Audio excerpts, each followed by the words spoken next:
Family emergency. Has anybody heard from Matt? Here.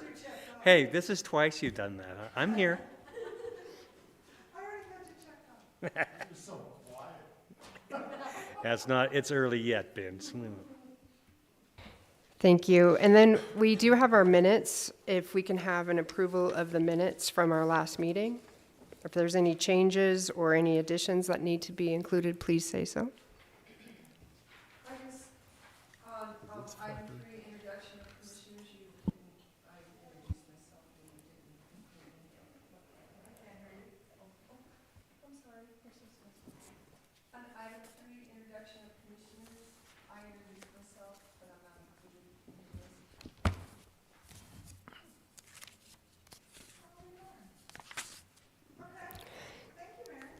So a correction to the minutes is that Mary McCormick introduced herself. If we can please add that, Ms. Cohn. Madam Chair, I'd just like to correct the spelling of my last name. It's P-E-R-D-U-E, not like the university, it's like the chicken. So, but people make that all the time. You betcha. Thank you, Ms. Dolan. And one correction on a last name for me as well. Last name is L, no E. Well, see, I have it up at the top. And also on my last name, it's L-E-N, not A. L-E-N. Steve, look at this.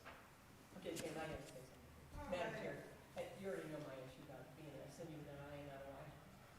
I am a legend, I don't understand. And I gotta make sure it's gonna, I know. Thank you. It's a good thing I go by Ken and not Kimberly, and you don't get that Oh, one yeah. too. So, Madam Chair, I would entertain a motion to approve the minutes as amended and presented. Is there a second? Second. All in favor? Aye. Any opposed? All right, our motion, we've been Approved and seconded and passed unanimously. And welcome, Mr. Steppen. Sorry, I'm late. You're okay? The roads are terrible. I work closer than just about anybody.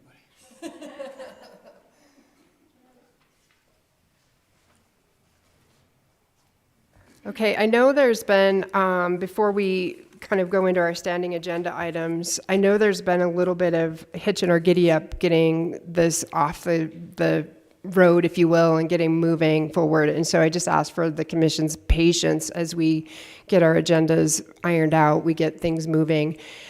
We did ask for Ms. Hasler to come and visit about the budget. Have you heard from her? I haven't had a chance really to check my email today, but I did send her 2 different emails. Okay.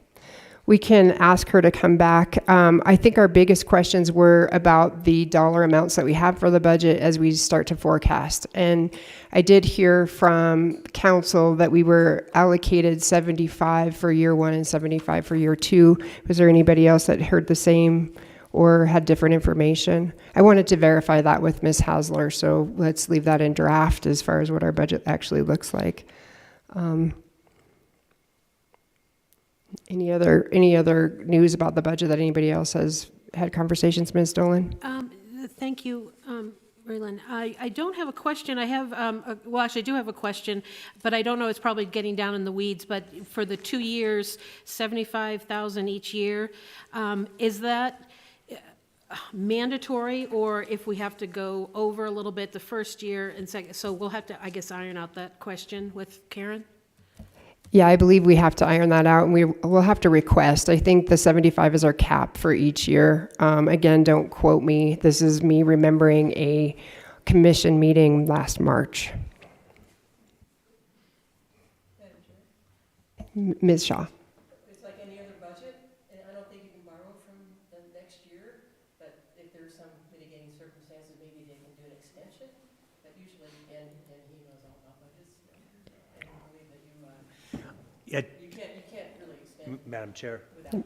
Yes, I think that's correct, Cindy. I think in this perspective, from what the study commission state law is that you can carry over your previous year budget to the next year. So if we don't spend the $75,000, if that's the allocation, we could carry it over and add it to the other $75,000 allocation on the next fiscal year. So that's a good thing. That's my understanding, at least.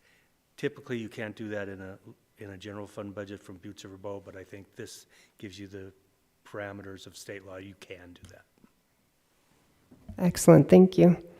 So with our budget, we have the draft template from the Law Center and things that need to be included. And then there's been some more lingering questions, including if we are to be broadcasting the meetings, the cost for our IT services, to have that as part of the budget allocation. There were some questions regarding Ms. Cohn's rate for her services with the commission. And my understanding is you do not have a clear guidance on that from HR, correct? No, not from HR, and I looked at several council minutes and did not see a whole lot of discussion Okay. at all on any search terms. Okay, so I'd entertain some discussion on how we'd like to proceed with establishing a budget. Like perhaps there are a few of us that could talk, one or two of us that might be able to draft something and bring it back, or we can do that entire conversation here. I'm open to suggestions from the group.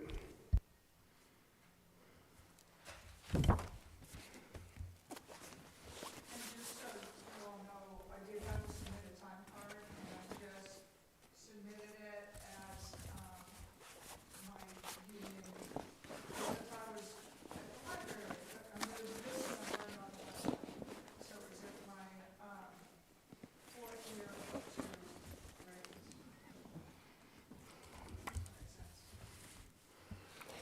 Makes sense. And I'm comfortable carrying that ball with HR to get your rate so we can put it into the commission's budget. Are there any other conversation, or is there any other conversation about that? Like, is that a fair rate for you? Are we allowed to negotiate that rate? What is the rules here? I don't know what those are. We're allowed to negotiate, I would love to negotiate, because I've got to make, since I'm cutting hours at the museum, I've got to make it worth all of the extra time, to be here, evenings and days that I'm cutting from the museum, Okay. to make it worth everyone. Okay, so I think that's a question for our budget director and our HR folks. Ms. Dolan? Thank you.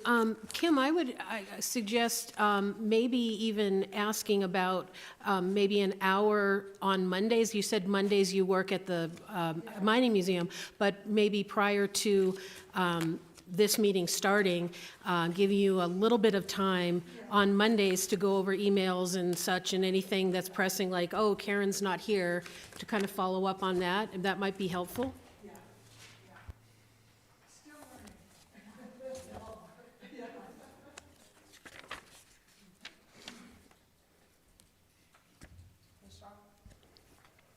And sure, also for IT, like I mentioned, Kathy Tennyson was wondering about our assistance here with our staff from the IT department helping us with license. So that can only be HR, I'm sure, because I'm sure Josh is union man. So.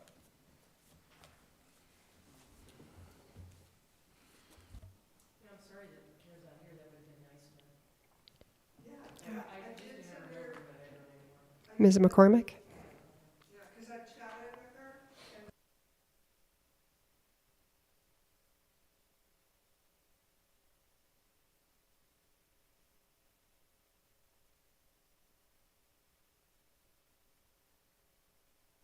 So Ms. McCormick? I think doing a committee to figure this out and bring something to the commission would be great, and I can help you in figuring this out. I think talking to HR, and, I just don't know how it is, like, in private consulting, that you have an hourly rate that you pay the employee, but then when you bid that employee out to do jobs,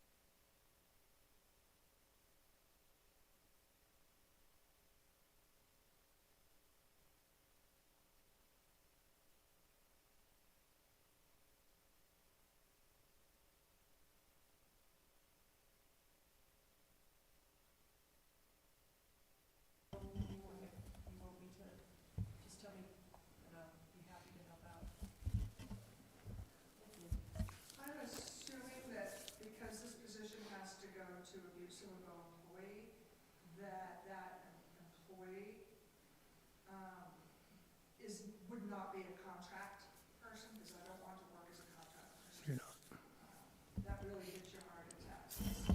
So, Mr. Dennehy? Madam Chair, I believe that it is a union contract, so whatever you're getting, including the benefits, part of the union contract is what you will get here, unless there's been some other discussion with you, but I would say since you are a union contract and you are graded at 4? I wish. Oh, okay. Because of some weird things over the last few years, I was a library clerk 3. Uh-huh.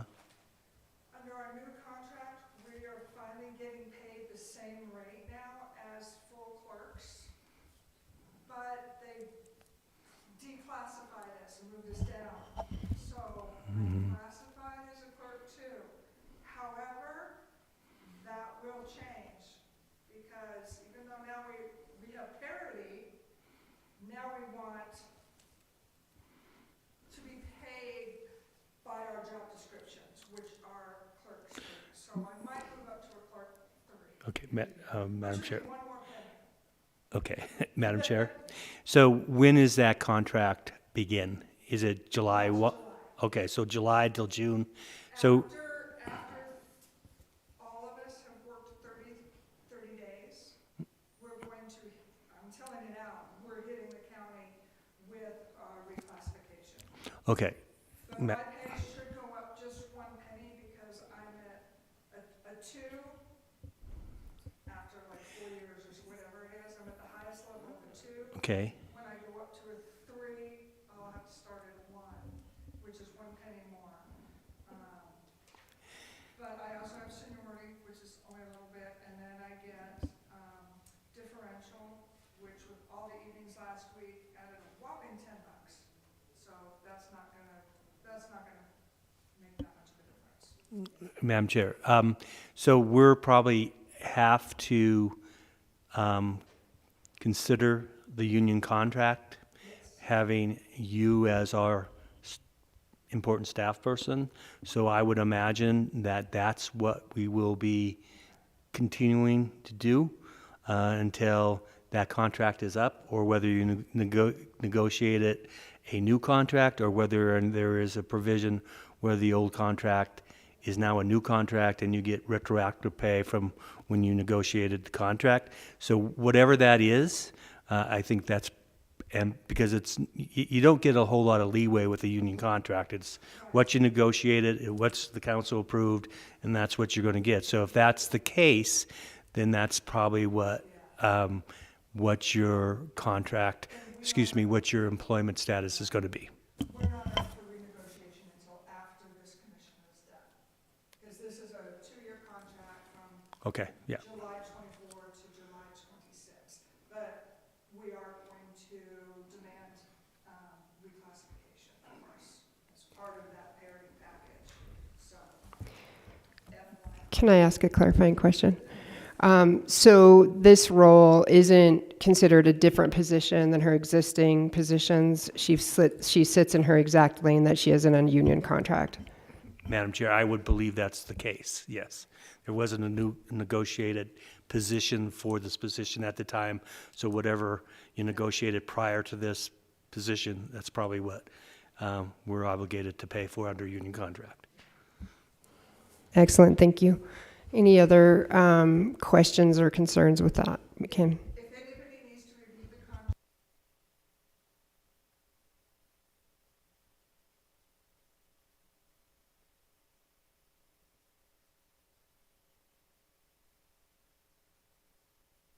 All right, so that covers one piece of our budget that we need to establish. And I really feel ill-prepared to have a deeper discussion without Ms. Hasler here, but we can go through some of the items that we need to think about to cover in that. And then if there's anybody else that's interested or willing to help kind of frame out a draft to bring back to the body, I'd take other volunteers. Madam Chair, in the process of budget development, there's a lot of great stuff from the previous commission here, but I didn't see anything on their budget. would it be helpful to know where their budget allocations were spent, understanding that there's likely to be differences in how we market today as opposed to 20 years ago, but it might be a great starting point. And I'd be happy to help with that budget development as well. Thank you, Mr. Steppen. And I agree with you. That was one of the questions that we'd asked for, a little bit of back history in terms of where things were spent and what we're allowed to do and how we move through the process to request expenses. And those of you that work for the county might be able to help us understand that a little bit better too. But we know there's a process that we need to be employing as we move.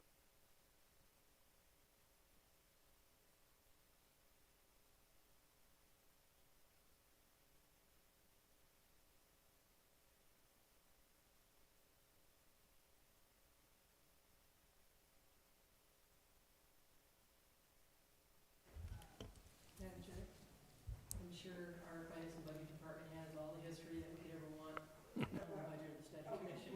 That's my 2 cents. Yeah, we requested that. We'll follow up with Ms. Hosler and see if we can get a presentation or at least a document to the body. Madam Chair, and along with that too, Kim, I think part of a line item would be support staff, which you will be one, that you are one, and it has a certain amount of money there per hour. It'd be probably a great idea to come up to, or give to us what you're making now in an email. That'll be a budget line item that'll be constant. The only difference would be the hours you're going to be working per week. That'll change, but we'll have a leeway. $75,000 per year is a pretty good budget for us. I think there's a lot of room for putting that into proper line items like training and consulting and those things that come along with that. And in your packet that you got from the local government study review, it shows for communities what that is. And this is just, again, boilerplate language, but their total would be $30,800 for a population of 100,000 or more. Fairly low. I wouldn't do that. I wouldn't have any credence to that number, but we can fill in the blanks as we go. So $75,000 is the bottom line to the budget, but we can fill in the line items as we go. And so, and if Matt and Mary are going to do that, I'll be glad to do that too, if you would like. And that's just, these are all guesstimates. What we do at a budget when we were in Butte-Silver is all guesstimate. And then we came to the council and usually they cut us by 37 to 80%. I'm just kidding. We usually got what we, yeah, just to me. But they usually were very good, very supportive of the department's budget.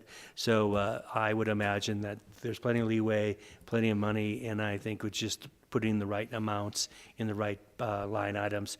And we could always transfer between line items too if we become short in one or see a windfall in another. So there's plenty of room and plenty of room to juggle the money around and flexibility of the budget too. Excellent, thank you. Is there anything that people are thinking as far as anticipated expenses that this group of 4 of us can start considering as we start drafting that out? Ms. McCormick.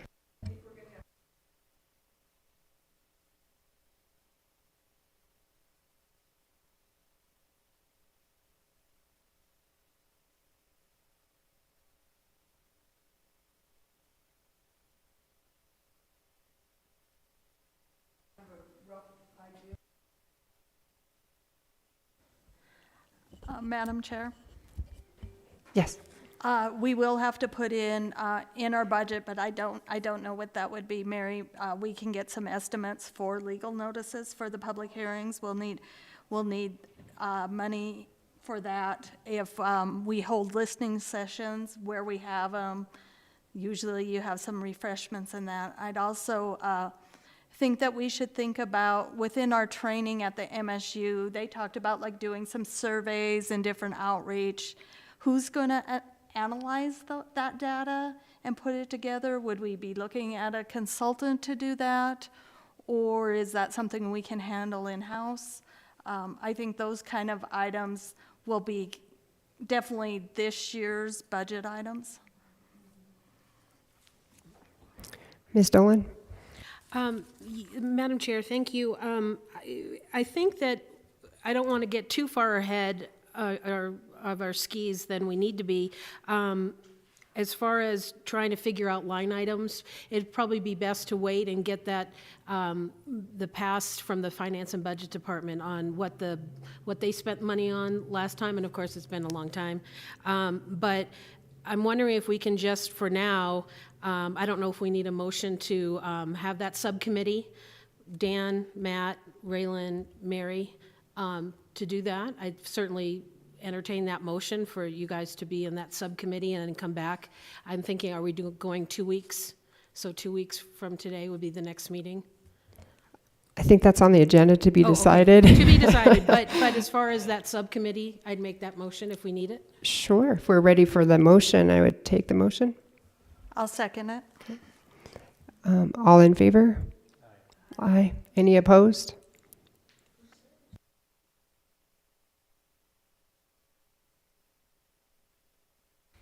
Can I ask a clarification? What's considered a quorum on our group, and do we want to make sure that any subcommittee probably sits under a quorum so that if we do meet, we don't have to provide the public notice and those types of things unnecessarily? So do we want to keep the, and that's where we're at? Okay. What was the subcommittee? Mary? Who else? You? Anyone else? And me. Yeah.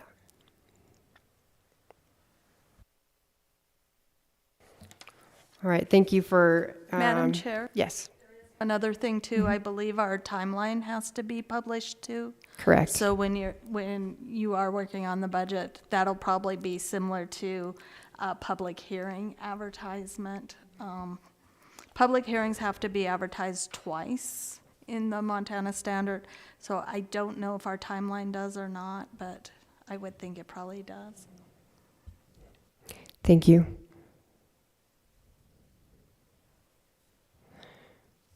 All right, so then that brings us to the bylaws. Did everyone get a chance to look at the bylaws from the Law Center?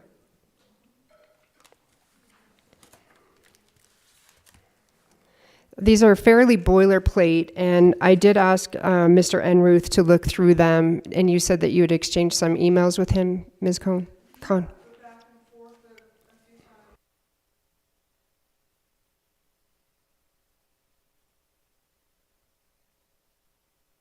I'm going to assume it's snowstorms. So from commissioners that have been in the study commission process before, maybe if you could give us any highlights in this that were different or things that you thought were missing or anything that, if there's any reason to not adopt a similar set, I would love to hear from you about that.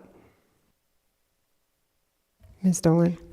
Madam Chair, I'm not a former study commission person, but I'm just asking, can we go through each section of the boilerplate so we can ask questions and maybe, to use this as a template, but then follow through? Absolutely. I was hoping to shortcut some of that a little bit to see if there was anything that was missing from the template right off the bat from people's memory or from the last commission notes. Madam Chair, I was not on the last commission, but I run the planning board and the zoning board and the Superfund advisory for a short time and the historic preservation. And these bylaws are pretty similar to what all they use. Each board has a little bit different because of what's in state statute, but these are pretty standard of what Butte-Silver uses. Thank you. Madam Chair, I echo what Cindy said, and yeah, these are boilerplate. I think they're good in terms of Robert's Rules of Order for the chair and how it's recognized. I think it's fairly significant. I think the changes would be just the fill in the blank of the Butte-Silver Study Commission.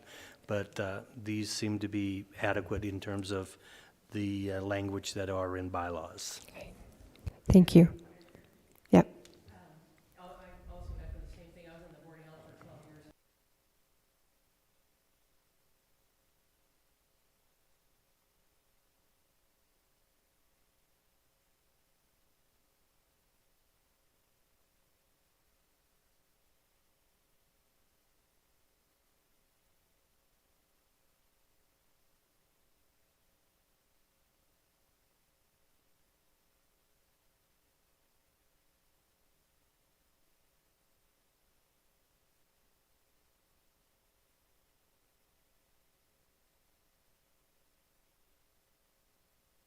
So to that end, Ms. Dolan, we can walk through if you'd like to do that.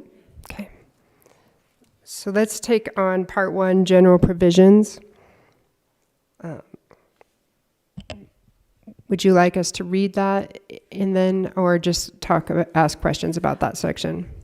Madam Chair, I just went through them and highlighted some things and some questions that I have with regard to different sections, not all, but a few. So yeah, if we can just go through them all, and we don't need to read them, I don't think, unless we have it in front of us. And then we can go from there. Excellent. And so how about section 2 with public participation? Questions on that section?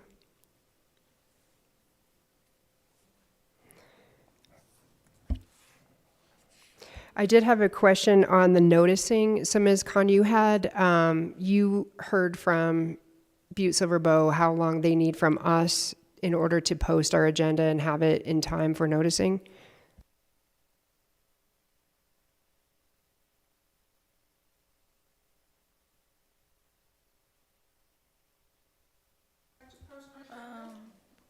Madam Chair, for this type of meeting, it's a 48-hour notice. And that's the same for the council. Yeah. Madam Chair, I think a good rule of thumb is to have the agenda out on Friday on the agenda board at Butte-Silver, so there will be 48 hours Saturday and Sunday, and then having the meeting on Monday, you make the requirements for the 48 hours on the agenda notice, and so we are okay there by law. When it's public hearing, that's a little bit more specific. That's being advertised at least 2 weeks and at least 7 to 10 days. I'm sorry, Laura. It's advertised for 14 days the first, and And your then 7, yeah. advertisements have to be 6 days apart. Right. So that would probably Monday through a Monday through a Monday. Yeah. And I think we're going to have to check, Madam Chair, because I don't know, I think the Montana standard changed when they do their legal notices, so that would affect our dates also. I think you're right, those. Ms. Casey. I think they're not publishing every day, so we have to be aware of their infrequency. Ms. McCormick? I'd just like to say, Kim, I think you're responsible for posting. I do that. Are you, is this position part of the clerk recorder's office? No, but anyway, if you have, I mean, I assume it's probably the same process where you go in and you post the agenda and meetings you post them onto the website. I mean, I always posted my agendas. Nobody did it for me. I did it myself. Yeah, But nobody's been able to tell me how to do it, but I think I can call Jason. it's pretty easy. Yeah, And I'm probably not the one to show you, but I'm sure there's I'll call several Jason people tomorrow. in the courthouse that can show you how to do that. And I would just like to, while you post that on the website, I would still hope that the commission members would get an email with the agenda and the materials at that same time in an email, so that we don't have to think about it. Madam Chair? Kim, there is a way to, and you could ask probably Roxy Larson in the clerk and recorders or somebody in there. There's a way to link documents. I know Cindy will hit me over here, but there's a way to link documents to your agenda, so then the public can also go out and look at those documents, so.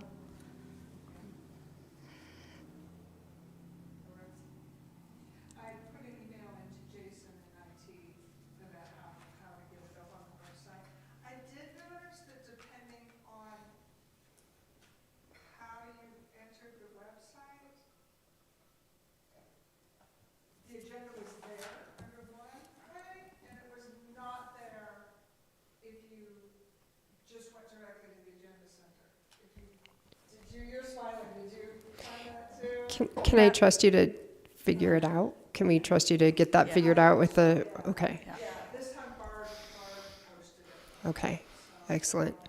Yeah, so we'll, if it's okay, we'll move on to the next section since we understand that part. How about part 2, procedures? Questions in this section?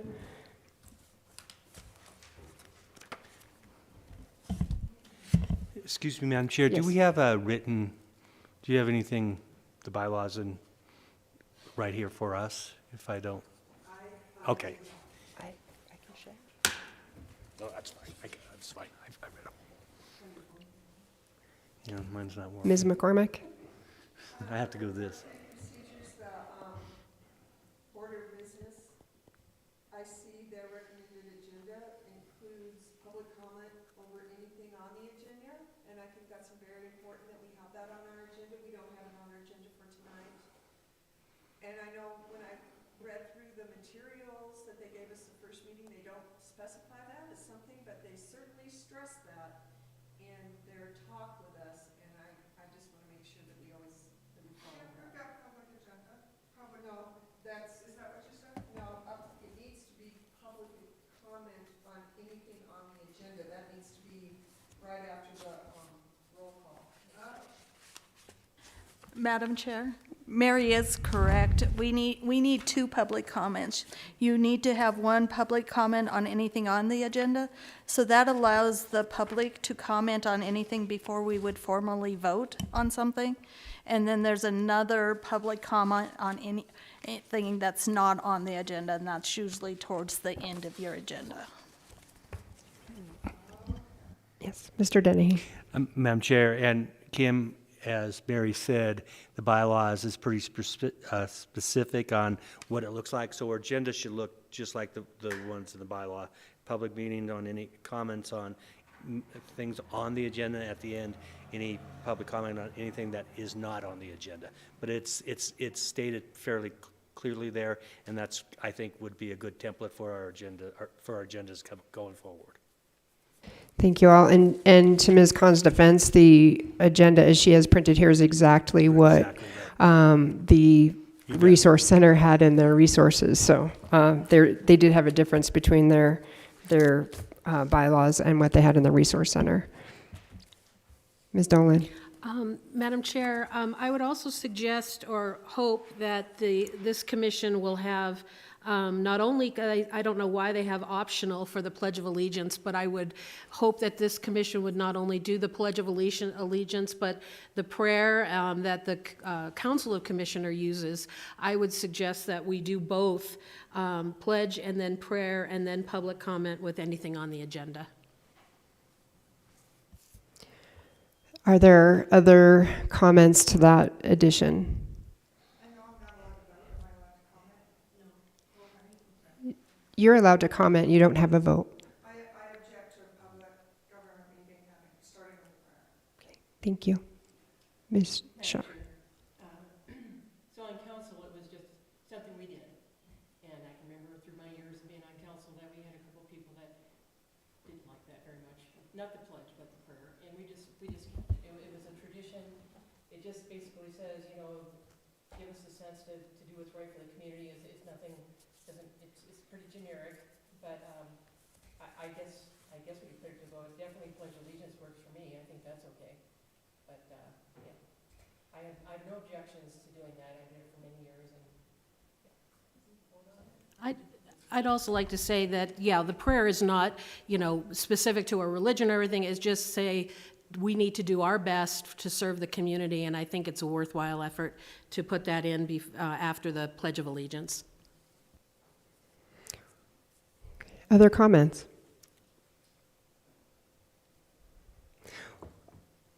I understand where you're coming from in terms of an intention for the meeting, that we intend to do our best, and we are intending to keep forward the responsibility we have as public servants as we do this work. So I understand that intention. I also have a reservation about a prayer or calling it a prayer, and that's just my opinion, I suppose. So we can certainly take a vote to add the pledge or include the Pledge of Allegiance. It's in there as optional, and then take a second vote on it, adding a prayer or an intention. Maybe that can be a second issue. Would that be Ms. McCormick? Yep. So is there any motion to add a pledge to the order of business? I move that the Pledge of Allegiance be part of our agenda. All those in favor? Any opposed? Okay, motion carries unanimous. And then I would entertain a motion on adding a prayer. I'd have a motion to have a moment of reflection as opposed to a prayer, with all good intentions, moving forward. Second. Okay, it's been motion and second. All those in favor? Aye. Any opposed? Yes, sorry. So I don't know that I would do exactly what the council does, maybe we could make something of it, I don't know, but we could take a look at the per, what do you want to call it, medication that we use at council, and see if that would generically fit into what we're doing. That's what I would recommend. Okay. At least look at it. Yes. I would volunteer to amend that and go from the Council of Commissioners reflection and change it up a little bit or whatever, and then present it at our next meeting if no one has any objection to that. So we have a motion and a second to add it. So if we are changing or amending, we need to rewind that. So I can't remember what the language is to rewind that. A substitute motion. I thought we already voted on. We voted on the Yeah, pledge. Yeah. No, we and- voted on the prayer too, or the reflection. Yeah, and I was cautioned that I needed to get more comment between the motion and the second before I called for the vote, and I apologize that I stepped over that step. Okay. It's a motion to reconsider. If you look at rules of state commission participation, 402 rules, if you go down to 5, motion to reconsider that. Perfect. Okay. Madam Chair. Yes. The motion to reconsider is if somebody votes and then they want to decide to change the Right. vote, and you have to do something the next week or the next meeting is a little bit more complicated. Mr. Dennehy. Madam Chair, I would like to amend my second to look at the reflection or prayer from the Council of Commissioners, to have it reviewed at next meeting so that we could move forward on adopting that reflection. Thank you. So the motion would be to look at the Council of Commissioners' existing prior reflection, revise that, bring it back to the group for consideration to being added to our meeting format. Is that And I would second that amended. okay? So we have a So who made the motion? Are we going with the original? Okay, and you just Back to an amended by Dan. it's amended by Dan. amend to revise the prayer to be a reflection, a moment of reflection. And who seconded it? I did. Ms. Shaw. Okay. And Madam Chair, does that require then the thumbs up by the original person that made the motion? It's your motion, correct, Cindy? Okay. Okay. Thank you. I would appreciate that you would take the lead on that, Ms. Dolan. All right. So what we're voting on is giving permission to bring that back, have us think about it next week. Okay. So can I call for the vote, please? All those in favor say aye. Aye. Any opposed? Okay. Motion carries. Thank you for sorting me out. All right, we're through order of business. I believe, are there any other questions on section 2 procedures?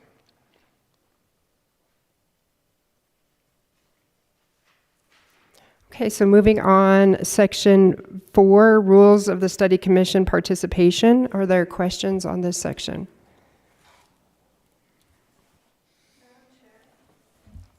Go I ahead. think we're going to have to back up just for a minute to section 2.03, because that, within our bylaws, is when we're going to meet, so we might have to bump that up on our agenda to complete this in our bylaws. Well, geez, we just can't fill it in after. All right, let's go. Let's go to that. That would fall under new business or old business, excuse me, because we talked about it last week. But the meeting time, the regular meeting time and cadence of our meetings was something we waited to this meeting to discuss because we needed to understand when the council chambers were available and then generally when our group was available to meet. And so, Ms. Khan, could you tell us this time is the best on the schedule? Is that correct?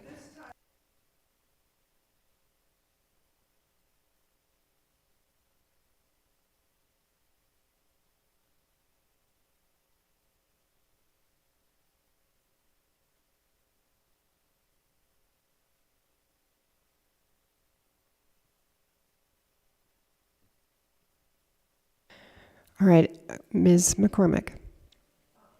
What about when there's a federal holiday?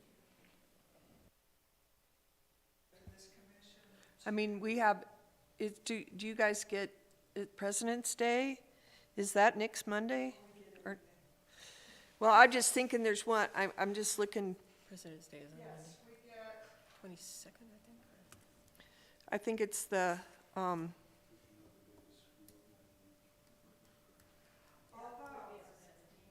can take my holiday on another day. well, I think it's whether the courthouse is open for, and we have an IT person and we have other people. So that, I did look. So we're meeting the 3rd, we're meeting the first Monday, and then the third Monday is the 17th, and that's President's Day. So would the courthouse be closed?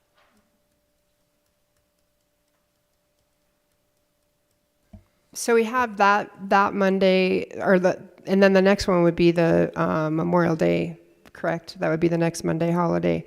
So those aside, does Monday night at this time work for the council, this group, as a general rule? Mm-hmm. Is there anybody that this time does not work for at all? Okay.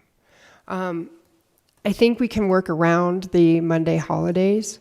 And then if some of you probably had the same reaction as I did when you're looking through the notes about, how long we have in the timeline, we are behind a bit according to the timeline that is set forth in the structure. So I would propose that we look at meeting every Monday until we kind of catch up, and then we can look at that every other Monday schedule.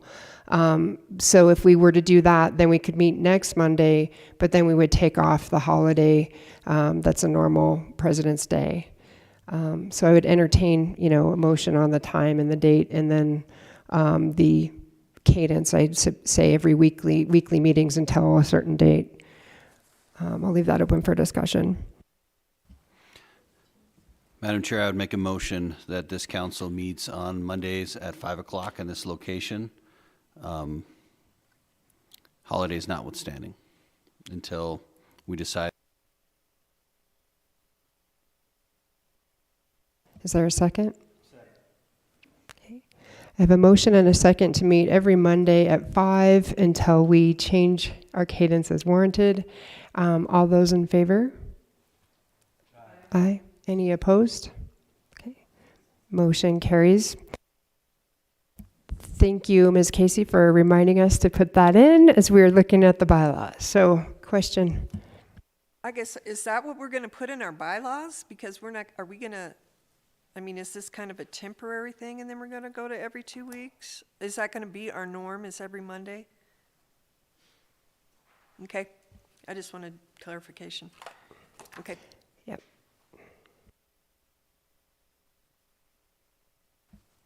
And I think in there, it's just got, it's got the public posting. So when we change and we go to every other week, I think we're covered in the bylaws too. Yeah, I think we're okay, based on the way that it reads. Does anybody else have a different opinion on that? Madam Chair, we may want to at that time amend our bylaws. And at that time, we might have a better idea if we're going to go every other week for a while and then to once a month, or how that's going to work. So I think it's fairly simple to amend your bylaws, because we would just put it on the agenda, and the only item we would be amending is section 2.03 with the time frame. Thank you. Okay, so back to part 3, rules of the study commission participation. Is there any questions on part 4, rules of the study commission participation? Yes, Ms. Dolan. Thank you, Madam Chair. One question I had on part 4, well, actually a few questions. So first one, section 4.03, suspension of the rules of debate. The rules of the debate may be suspended temporarily by a unanimous vote of the commission.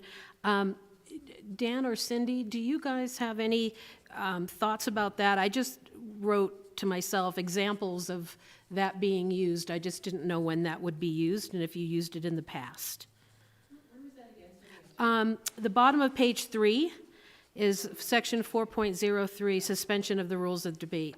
Just curious about that one, if you'd used that before.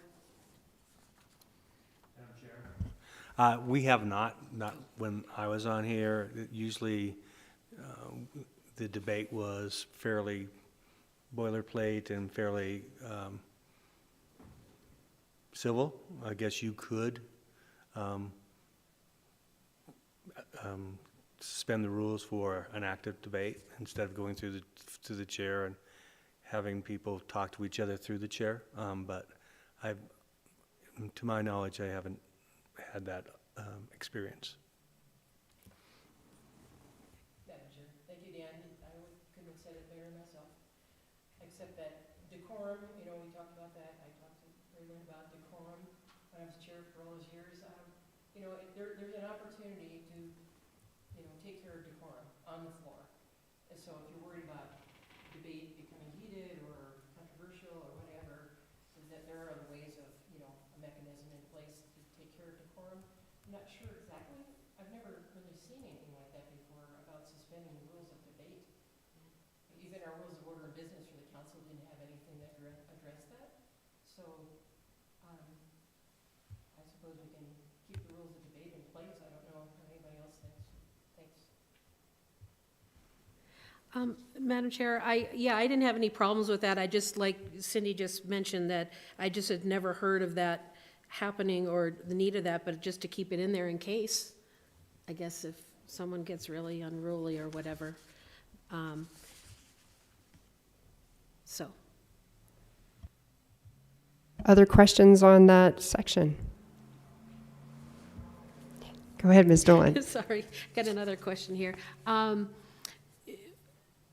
I didn't, and to the point of 4.03, 4.04 is probably kind of the same thing. I hadn't really, adopted any measure unless a greater number of votes may be required by law or ordinance. I'm thinking, is that, the question I had on 4.04, is that in reference to the two different buckets that we have to fulfill? One being the items that we'll put on for a vote from Butte-Silver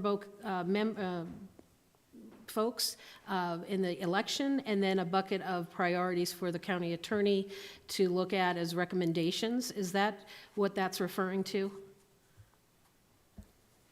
Ms. Dolan, I don't think so. I think Okay. what it's referring to is the difference between quorum and majority in this. Okay. So we can have a quorum without a majority vote. Okay. I hope I've interpreted that right without the county attorney here. I'd Yeah. hate to say I've interpreted it correctly. Okay, and then my other one was, I'm sorry, did I? Is the 4.06, the proxy voting. I found that a little interesting of not being permitted to vote by proxy. Several of us are employed still and it may be difficult to come to a meeting, I don't know, but thinking in this 2-year timeframe, and if there was something very consequential, and you're not being able to attend in person, and I don't think we were going to, I think we had discussion last meeting about Zooming in, and I agreed, I think it was Matt's point last meeting, of being here in person is a premium. You know, we all want to be here and vote, but I wanted to know if there was going to be any discussion about a proxy voting. Madam Chair, when we went through this a few times on council, we had people trying to call in and trying to vote. We just decided not to do it that way, that's council.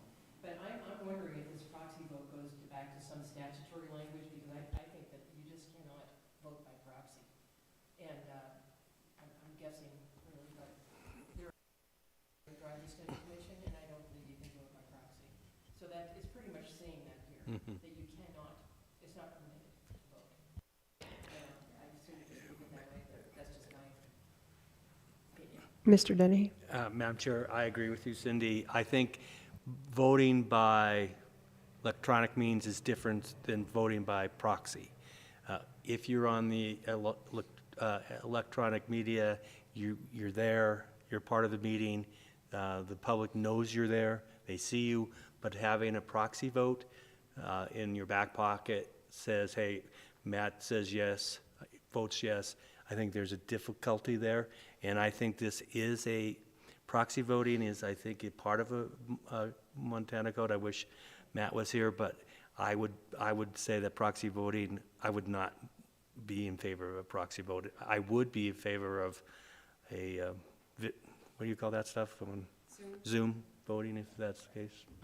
Madam Chair, and if we don't have the capability of Zoom, we do have the capability that a commission member can be on the phone on speaker and they can be streaming.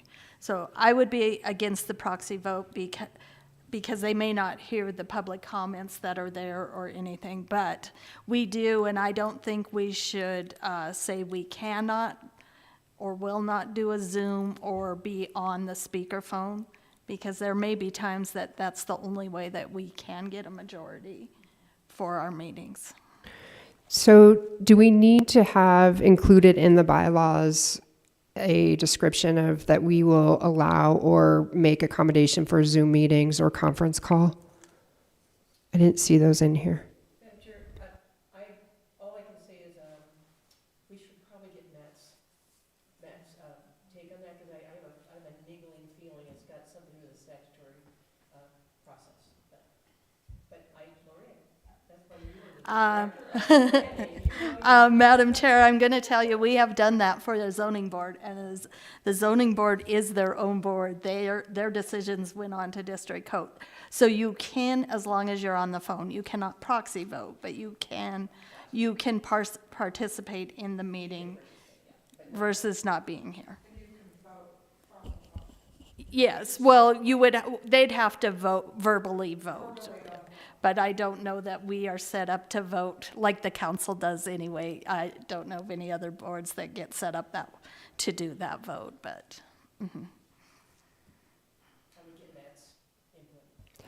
Okay, so that might be another amendment. If we choose to adopt these bylaws tonight, we would make an amendment to include the electronic means for attending meeting via Zoom or conference call. Is that? Madam Chair, I would ask Kim to maybe supply an email to Matt, the county attorney, ask the simple question whether or not proxy voting is part of the system, and get his opinion for the next meeting so we can move forward. I'll do that. Actually, wrote it down already. Thank you. Madam Chair, can I back up 1 second on the suspension of the rules of debate? I'm not sure that that's talking just strictly about decorum, but rather just doing a quick search. There's times where the commission may feel that we need to allow, for example, allow more time than 3 minutes on a public comment on a controversial issue. It's at those times where if we need to make a quick decision, we can suspend the rules of debate. And offer those types of things. I think it speaks more to those instances as opposed to the decorum of the committee itself. Thank you for clarifying. I appreciate that. Because we do have it spelled out in here 3 minutes in the public meetings time, so that's a good point that we might want to allow for 5 or something if we need more time. Yeah, it doesn't hurt. Okay, thank you for that clarification. How about any other questions on section 4? I'm looking at you, Ms. Dolan.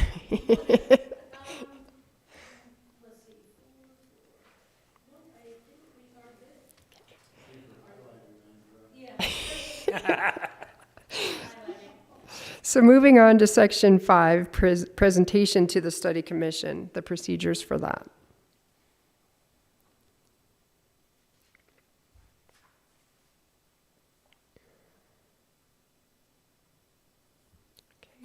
And how about section 6, public hearings? Ms. Dolan. Thank you, Madam Chair. I'd go right to the top of 6.01 procedures.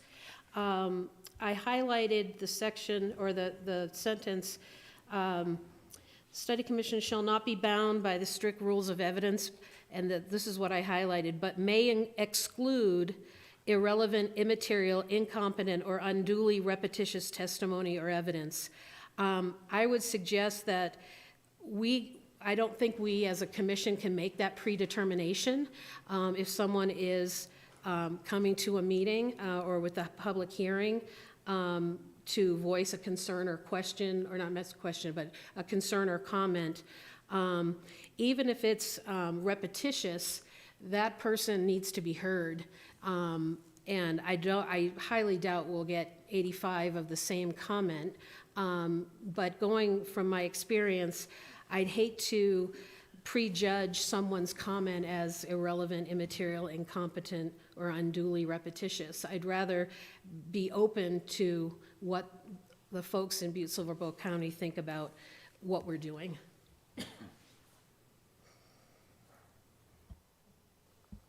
Any other comments or thoughts on that particular phrasing?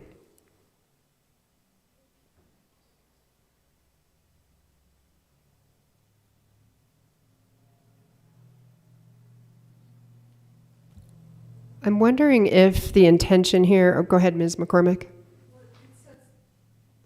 It's this, except that witnesses may be required to testify under law, under oath, in which case, I mean, it's just restricted to when somebody's testifying under oath. And that's what I thought too. That's just not, I mean, everybody can get up and speak and do everything, but we might have some expert witness or something that, is promising to tell the truth. And so that's just something to consider for that. There's a caveat to that. Yeah, and Madam Chair, under oath, I think would maintain, or at least from my perspective, mean that we're a court. You're under oath. I don't think anyone who's been studied or have presented public testimony in front of the council or between the health board or some zoning board never had to say, well, I'm under oath.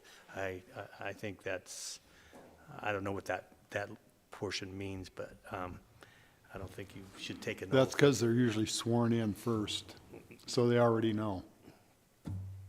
That'd be my guess. And it appears that in the language, it does refer you back to the previous section. So it's talking about the procedures of how the public meeting shall go, in which you give everybody their 3 minutes and they can repeat as many times in that 3 minutes, or the testimony might be the same. But in this section, the exemption is there's some reason we need to have people sworn in under oath. And in that case, we don't have to listen to that other piece, it looks like. Again, this is maybe a Matt and Ruth question, but it seems like this is an exception and an extreme circumstance to cover that case in which we have somebody sworn in under oath. So, Madam Chair, I would suggest, like the previous question, is to hold this question for our county attorney and ask him to just clarify that. With regard to under oath and those procedures for a specific public hearing.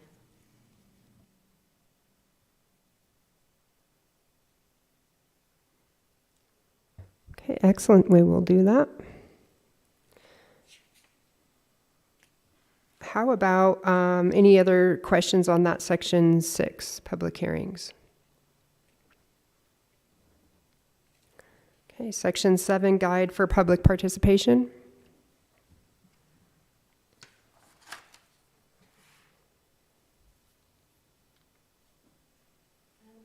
Yes.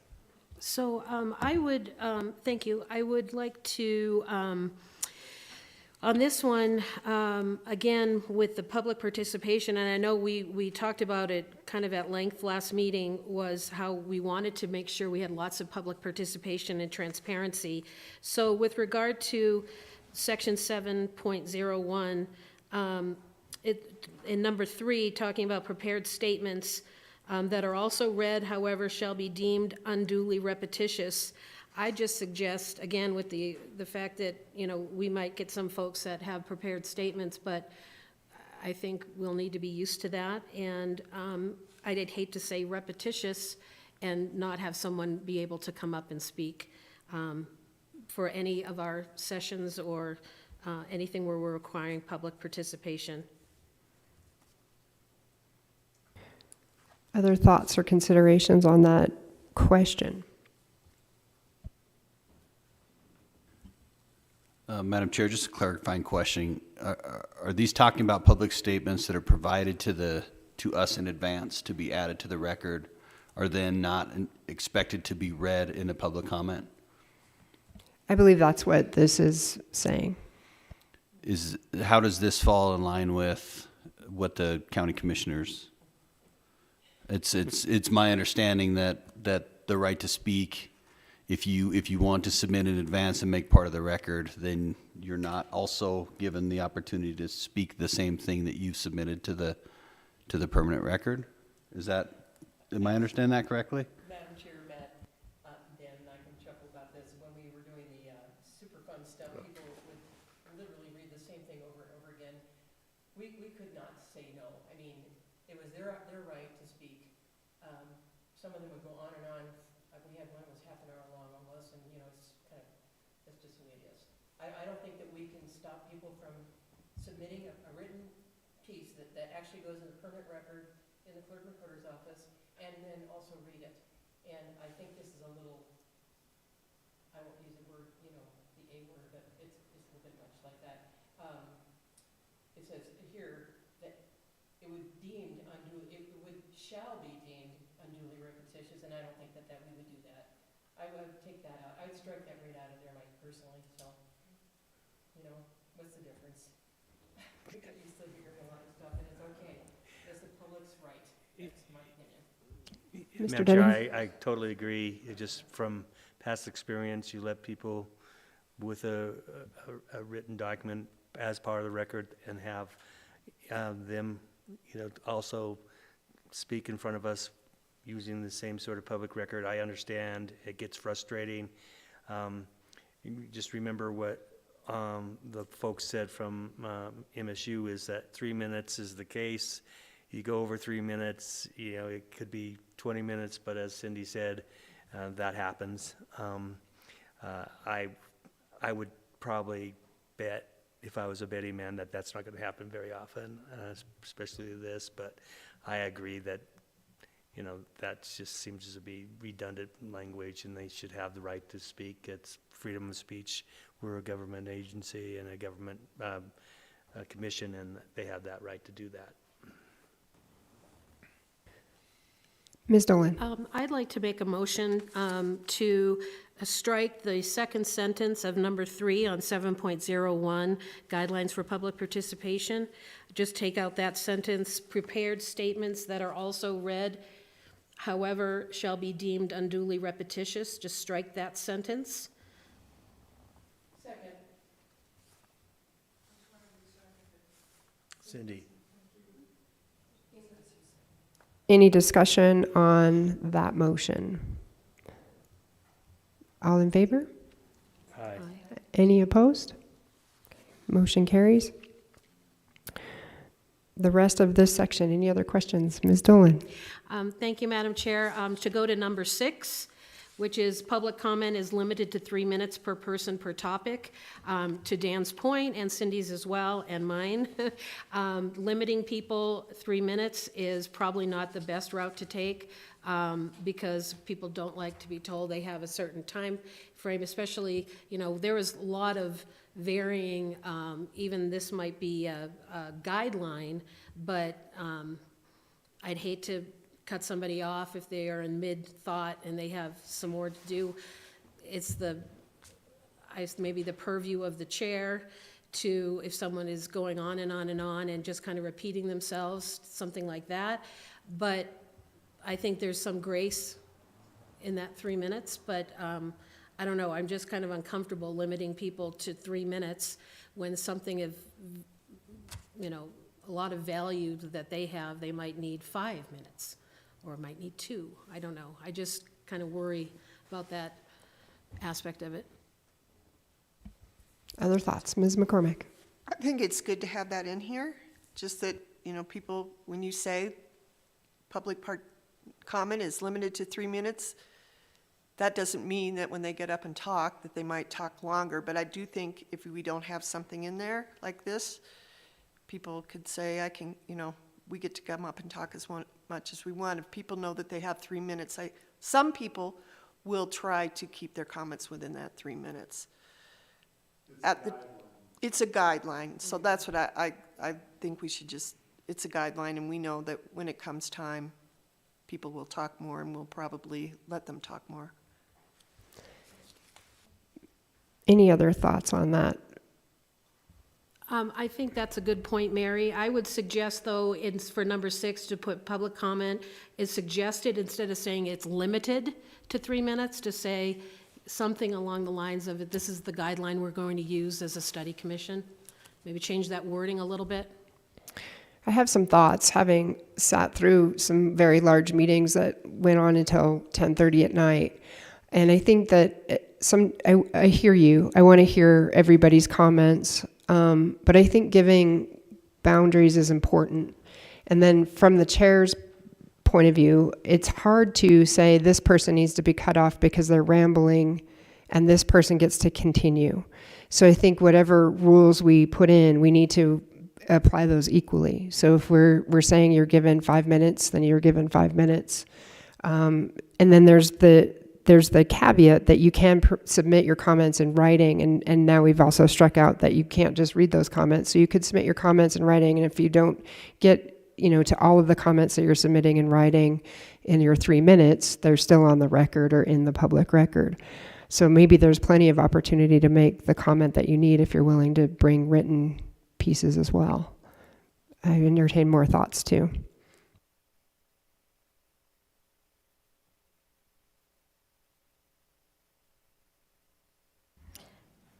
Madam Chair, I would agree that whether we want to extend it to 5 minutes, but I think the word limited needs to be in there because as the chair, it does give you the right if you need to cut somebody off versus the word suggested.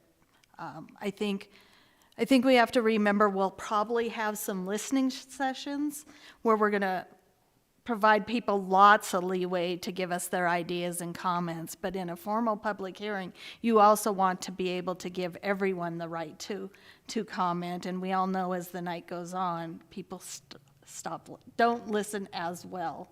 And so I think in fairness, the word limited should be in there.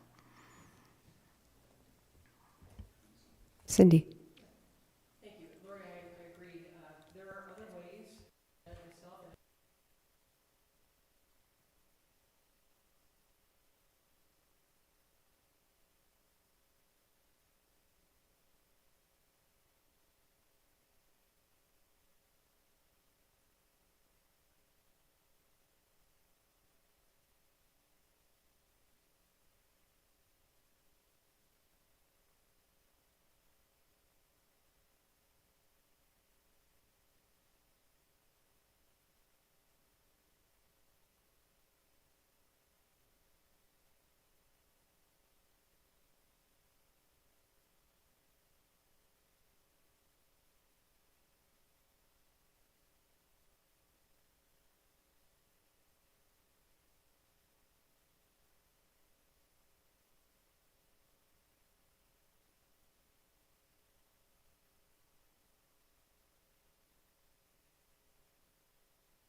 And if I can add, Madam Chair, I think that maybe it's that I play defense, that I always look at the how these things are in place to protect us as well. And if it's known that we're taking an important vote and we don't have that language in limiting, and we just allow people to speak as long as they want, that could prevent us from completing our action. I think filibuster's the term for that, right? And I agree with Ms. Casey too, where there are people waiting, and hopefully our public meetings are that robust, right? There's people waiting to give comment, and it's getting on to being 9:30 or 10, and they end up leaving, and their comment has not been allowed to be given, and it's because the management of the time was not done well. So I think if we extend it, like we could say it's limited to 5 minutes, and then we use our best management possible. That could be a solution. Entertain more questions. We have the muscle. I think, Cindy, you had your hand up first. Yes, I would agree with that, and for everyone's time in that, but I would just make the comment, just to put it in the back of our minds, and especially the chair or vice chair, whoever's running a meeting, that I was witness to sitting here as a commissioner, folks that are, and I'll just be generic about it, folks that are more well-known in the community were given so much leeway and were allowed to speak at a very large, to your point, of a very large public meeting about a topic, and they went on for like 10, 15 minutes, and I literally was going like this, are you kidding me? That person was allowed to go on, and everyone else, Joe Smith from D Street, got 3 minutes, and then you got, okay, you're done. So I do not want that to happen. That's kind of why I highlighted this at the beginning before I came, because I don't want to see that disparity. I want everybody treated the same way in a meeting to say, okay, if this is going to be the guideline, that's a guideline for everybody. It's not for just, Joe Smith on D Street. I 100% agree with you in that regard. And I think that's where having the rule and it applied equitably is very important. So that would be something that was discussed right at the beginning of the meeting and, measured out equitably. You can't say you get 10 and the next person gets 1. It's actually equally, not equitably. Excuse me. Yeah, but that's Part of my grammar. Those are two different, very different words. But just so you know, to do that equally is paramount.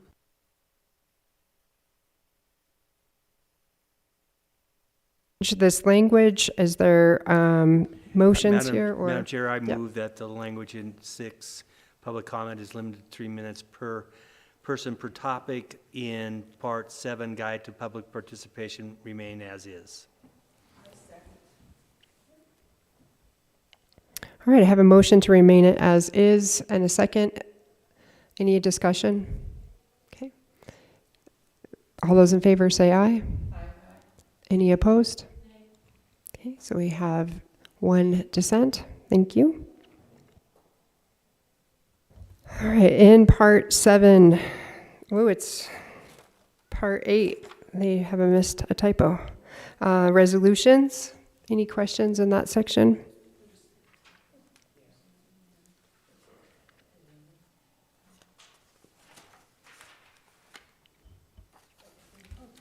Yes. Go ahead. Madam Chair, I would just like to go back to section 3.01, or I'm sorry, 3.02, and just ask Kim, if I may, if 12 o'clock noon, that says that we'll have our agenda items into her. Does that work for her, and to get everything posted out on the web on a Friday? Friday.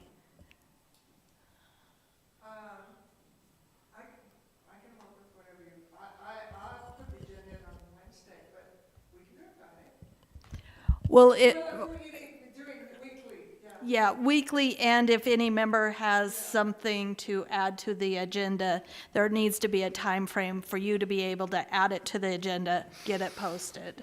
And so this, within the 3.02, it does say what time and what day. So that would be up to us or up to what works with your schedule also, Kim. I like 3.02. I mean, I like noon. And does Friday work? Yes. Okay. Yep, Friday will work. I don't make it work. But yes. 3.02. So I think with these, we have an affirmative that we like overall these bylaws, but we do have a couple of clarifying questions for the county attorney. So I don't think we're in the position to vote on accepting these as presented tonight. We have questions that we need to bring them back to the next meeting. Is there any other discussion on that? One more question. Ms. McCormick was first. Yeah, sure. I just wanted to point out two typos on part, they've got part 1, part 2, and then on the second page, it says part 2 again, procedures, that should be part 3. And then the same thing on 8, the last one, part 8, okay. resolution should be, they have a 7 instead of an 8. Thank you. Ms. Dolan? Here, thank you, Madam Chair. Here's another question for either Dan or Cindy from your time before. I just highlighted 8.03 on Part 7 of the resolutions. The people retain the right to present resolutions for adoption by the initiative process. Did that happen before? I just didn't know, wasn't familiar with that. Madam Chair, Cindy, that did not happen, no. Never had a right of initiative. Remember, this is going to be, these recommendations that we provide will be voted on by the constituents, our constituents, and for the people of Butte-Silver Bow, the voters of Butte-Silver Bow. So I guess, I don't know what is prescribed by law, but I'm sure that's another statute that we would have to cross that line. But I've never had that experience. I don't know if Cindy has or not. I was thinking that might have been that second bucket, but that's kind of probably a Matt question as well. The recommendations as a resolution as opposed to a potential law change, so that's probably something we can ask him. Madam Chair, thank you, Dan. A resolution is a one-time edict of sorts. I don't call it an edict, it's just a one-time. It becomes law, but it's just a one-time thing. It doesn't continue on. I mean, it's different than an ordinance, of course. But I don't remember anything. We didn't have resolutions on 20 years ago when I did this. Oh my God, this is so we just made recommendations, and then Right. they came out as ballot issues. So I'm not sure.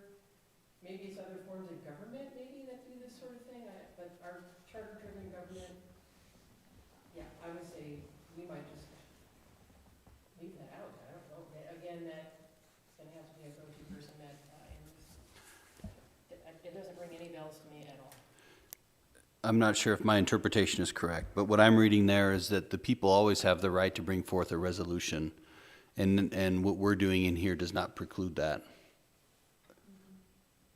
I believe you're correct, Mr. Steppen. That's my same interpretation as well, that, we can create any citizens initiative that we wish as citizens, not this body, but as citizens, we have the right to creating an initiative. And so I think it's just, again, meeting MCA's intent and letter of the law. Thank you for that clarification. I just was curious. Okay, so we won't take a vote on adopting these bylaws. We'll bring back our expected edits, and we'll ask those questions of Mr. Enruth. And Ms. Casey, you have another question? Yes, Madam Chair. I would make a motion that we do start following the agenda as prescribed in the bylaws. I know we don't have any public here tonight, but I think the sooner we start getting on board of doing that, probably the better. So I would make a motion that our agenda starts following what has been recommended in the bylaws, and that we hold the bylaws themselves in abeyance pending the county attorney's questions. Okay. Excellent. Any comment on the motion? Okay. All those in favor of holding the bylaws in abeyance till the next meeting, but adopting the agenda as prescribed in the bylaws, say aye. Aye. Those opposed? Okay, motion carries. Thank you all for that work. I know it's tedious to walk through the line by line, but I appreciate you very much. First question, so did you just make a motion just to follow the agenda as prescribed in bylaws, or did you move to accept these bylaws? Just the agenda. Just the agenda, okay. And now we're holding the bylaws in abeyance until we get an opinion from. Until you get opinions from that, which I was, okay. I just wanted to make sure I was keeping up. You got it. I appreciate you double checking, because who knows what we just said. Okay. All right, the next item is to go through our timeline, and Ms. Casey had recommended that we really get this out as soon as we can, and we start thinking about this in more detail. This might also, the timeline might have a lot more discussion than maybe tonight is enough time for. And I know there was conversations about us having really deep and meaningful public engagement, so that partially needs to fit into this timeline as well in terms of what do we mean by that, and where would we host those meetings, and who would be helping conduct those, and so that might come later as well. So in the draft, did everybody get a chance to look at the draft timelines that were given by the study commission? Or we have old timelines from the last commission as well? Timeline, we haven't, I'm sorry, I was still writing down what you were saying. I didn't even find any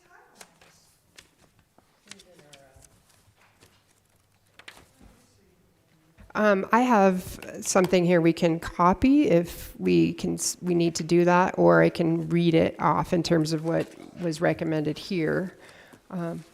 Do we want to copy that? Okay.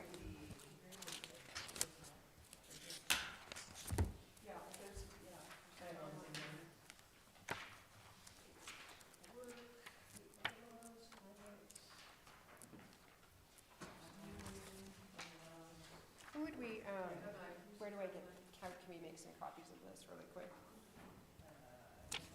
timetable, right?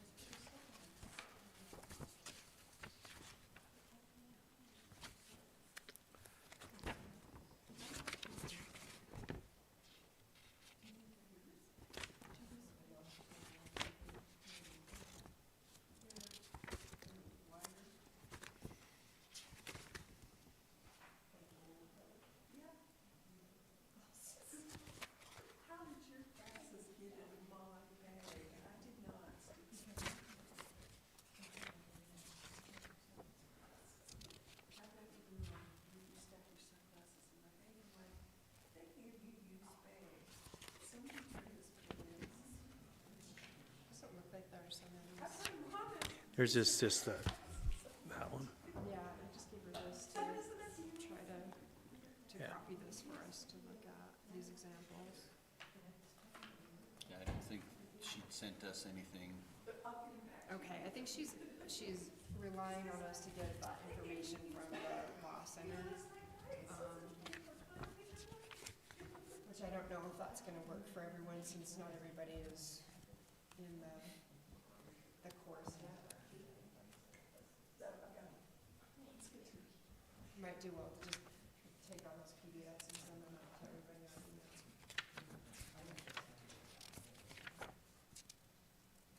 Or, yeah.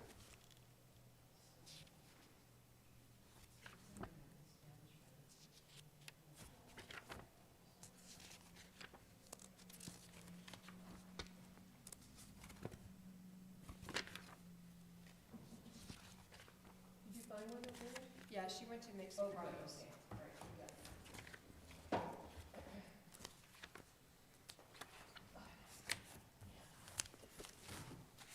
Cindy, you were saying 20 years ago, 20 years ago. and you feel old? Oh, God, yes. Yeah, mine was 40 years ago. So, Did you start like when you were 12? You must have been. thank you so much. I know I love you. Because you're younger than me. Yeah, not that much. No.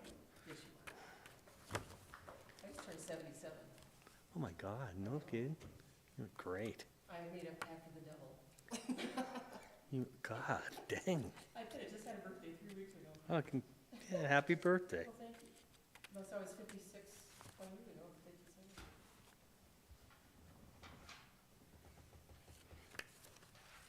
Can't keep me young. He's only 71. Well, I was 3 when you were doing this last time, so. I was Well, not there you in have it. attendance. I was not Thanks, in thanks for letting me On the know. record, or bad record. Thanks. Yeah, on the record, I was 3 when you were here.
I I mean, I'm kind of old school paper myself, but I actually liked the fact when I came to council, if I saw it on my email, but then when I came up and like tonight where we have this, have something at our seats that, you know, like the timeline and the bylaws and all that stuff printed out. But again, we'll have to let Kim know, but I think that's great. in your budget. Yeah, to print, Gonna ask copy the those things. Yeah. guys about the copy cost.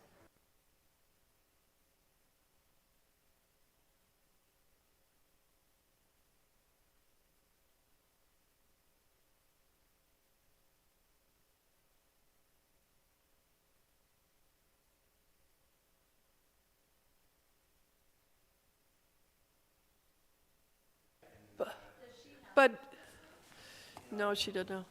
But still, the ones of us that are electronic, I want it in an email. I don't want to have to come up here and get it. I want it in an email with all the materials, and then I could just sit at my computer at home and, But then you have to copy them yourself. well, I like to read on my computer at home, and that's what, if, you know, if we have a meeting, I'll do it Sunday afternoon, and then I print off what I need. But I really, if I don't get an electronic copy on Friday, I don't want to have to be committed to coming up here. Other people, that's great, I think if we can do it both ways, it doesn't hurt my feelings. I want to see electronic too.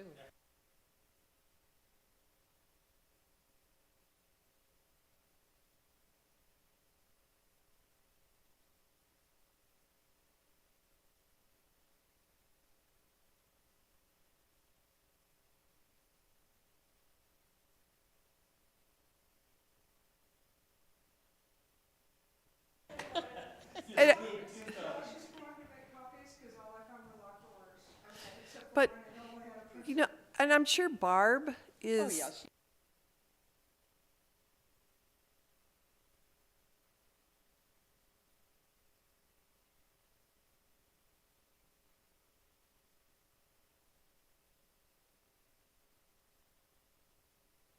Madam Chair, I think also that under statute, I believe they're supposed to supply Kim a place where she can work and do this stuff. It was either in the statute or it was within our learning thing from the MSU, that they are supposed to supply her office of some type. Does Kim have to occupy the office, or can Kim go to the library and the archives? Well, we were just talking while you were gone, Kim, of some people would like packets for our meetings. Others would just like it electronically, and we will, a place to pick it up and things, so.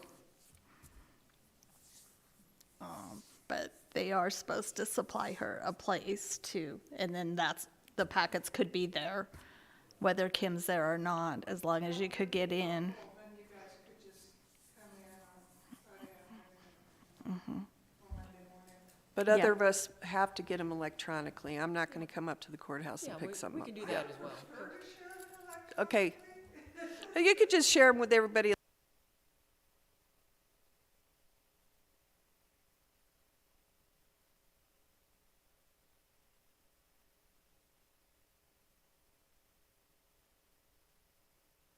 I'm sorry. Well, I'm asking the members to let you know if they need a packet, if they want a printed packet for the meetings. And then otherwise, and everybody will get everything electronically. So those of us that don't want it printed, you won't print. But everybody will get it electronically, and some of us will get it both electronically and in print. Is that about what we said? Yeah. And Kim, Madam Chair, I'd like to mention, if you could, some of us would like both, because but the printed, like you did tonight, put it at our seats, so we have it here, the printed version. That would be helpful. I think we said we'd pick up the materials, though, right? That's what we were just talking about, was like picking up the materials from somewhere before the meeting.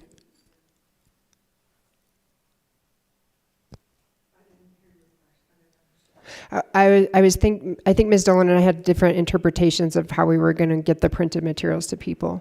Oh, I just thought in addition to, and just as a matter of, even if we had gotten something in hand or electronically when we came in as, I'm just using the Council of Commissioners as an example, we would usually get a printout of some kind or a bunch of printouts for the different things that were on the agenda physically here at our seat prior. A good thing, because I've never done this before, so I need to know what you want in your packets. I assumed it'd be like agenda, minutes, and we really didn't have anything. Well, you have charters, which were very important. I'm past charters, that was very good. And then you're gonna have the budget, that it's gonna be good, and the timeline. I'm sorry. Go right ahead. Sorry. Madam Chair, I would suggest that for those people who can make it up on Friday afternoon in a specific place, and I would say the Council of Commissioners, to pick up a written package if they want it, can do that. If you can't make it up here at that time, have the written package here in front of the commissioners on a Monday night.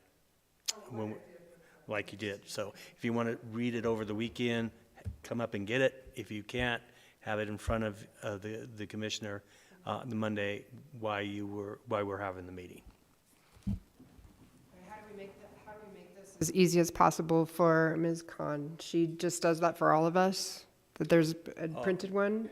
If not to waste trees or kill trees, I would like a written one, and I think Cindy does, but if everyone, 3, 4. yeah. Cindy, Dan, Ben and Ben Cindy. and Cindy. and you would like one? Everybody else is okay with just getting the emails and print them yourself? I like having both, it's handy. Yeah, I like both. If you can do both, that'd be. Oh, I mean, you'll get them, Thank you. you'll get it email anyway, it's just the printed part is the extra. Yeah. And I reserve the right to change my mind.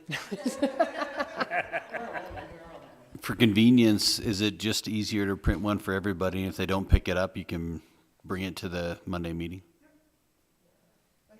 That might be, That way you don't have to figure out.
Okay, so the copies are an example timeline, and then Ms. Casey pointed out that there is a blank one that we can work backward and fill in as we do this. But I think, again, I think there's some pieces that we might not be able to finalize tonight, so it might be just drafting.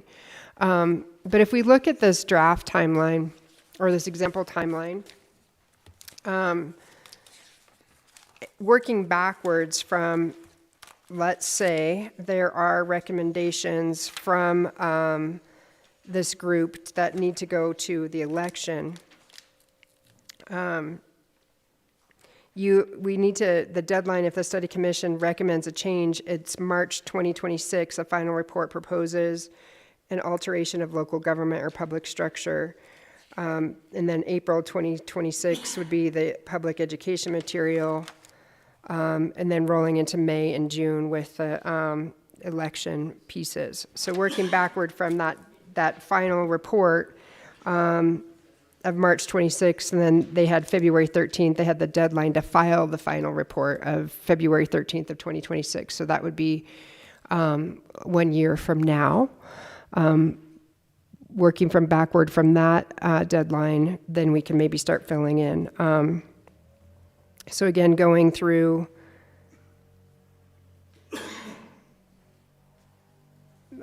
this, starting in, I guess at the front of the timeline, Wednesday, February 12th of 2025 would be the deadline for establishing timeline for deliberations and actions. And it said the study commission must establish a timetable within 90 days of the first organizational meeting. Well, our first organizational meeting was just last week. So, and we are a little bit behind according to the timeline that is set forth here. So we do have a little bit more time to come up with our exact timeline. But then looking at mid-April as being a first public hearing, a tentative report by mid-July, a second public hearing in October, a final report adoption in January of 26, and then the deadline for the final report being in February of 26. And then working forward into those March and April deadlines for getting things to the ballot. That's the draft. I think some of the things that aren't in there are things about when do you have the listening sessions? How many listening sessions do we want to have? Who do we want to start talking to or hearing from in county government? And when do we schedule those meetings? We were talking about last meeting that you start with the chief of executive or the CEO, and then you work your way through the departments to hear from them, and then we start some of the public listening sessions and fold it in with that. So, entertain the discussion here about how we want to proceed and what looking at some of these milestones, if you will, to help us fill those meetings in. Ms. Dole. I was just going to ask a question of, again, all my questions are going to the former study commission members, but could you give us a sense of how long it took you guys, Dan and Cindy specifically, to go through, let's say, to Raylene's point of starting with chief executive and going through all of the departments in Butte-Silver Bow? What does that look like as far as time commitment? Do they each get a certain meeting, or do you do a couple in a meeting? Can you give us a sense of what that looks like? Madam Chair, when I did it, when I was in Kim's stead, we scheduled probably 2 departments per night for discussion. One of the things we did is, if I can recall 4 years ago, but asked for a rundown of what they do, what their roles, what their responsibility, state law, what they do for the community. I don't know if we ask, which I think we should, is do you have any suggestions to make the county government more efficient, more effective, more earnest to the public that we serve, those sorts of questions. I don't think we did that. I think most of the study commissions wanted to know what, departments did what and what their responsibilities were, how important they felt those responsibilities were. And back then, 1986, we did a lot of things that were outside the, we had the charter government, which is important. I think that's something that we'll discuss, but we combined departments, we did, and most of those didn't pass the voters' discretion. They felt that they liked what we were doing and they want to continue to do. The one thing that was passed was a nonpartisan election versus a partisan election, and I think it passed by 47 votes. So that was one of the major changes in '86. But I think we did 2 or 3 department heads or departments per summer, I believe it was. And I think this one shows you whether or not you wanted to put it under the primary election and then the general election. We, at that time, wanted to go to the general election in November because we felt that the participation would be much more robust than the primary. So there's actually 2 things here. One says February 2006, and the other one, like wherever the other one is, 225. So we have, if we decided that we wanted in the general election of 2026, we have some time to study and have public comment and have listening sessions and those sorts of things. If we're wanting to do it in the general election or the primary election, that's 6 months prior. So just some of those things. Follow up to that, Dan, thank you, I have a feeling in talking with some folks since our first meeting, some departments or department heads or different departments in Butte-Silver Bow will have a lot more public engagement than other departments. And some might have some fireworks, depending on the department. So, and then also talking about the charter itself might spur a lot of conversation as well. To your point with partisan, nonpartisan elections, the number of seats on the Council of Commissioners, those kinds of questions to kind of affect that timeline. So those are kind of questions I had in my head. Right. And Madam Chair, big questions, right? And they're going to take probably more than one, listening session or public hearing to listen to. But I have the same sort of comments back to me about size of the commission, charter, government, manager versus elected chief executive. Those are the things that are in our preview. They absolutely should be, some of the recommendations coming out of this commission should be exactly what I just mentioned.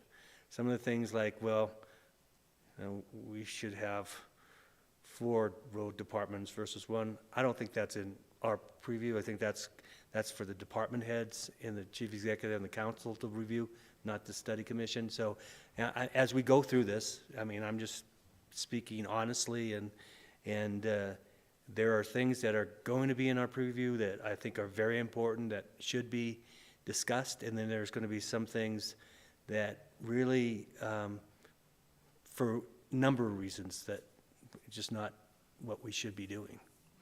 And so, at least in my opinion. I'm sorry? For example? Ordinances, we shouldn't be doing those. We shouldn't have anything to do with taxation.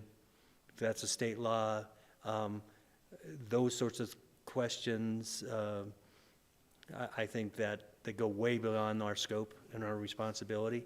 But the major thing in local government is what I just mentioned.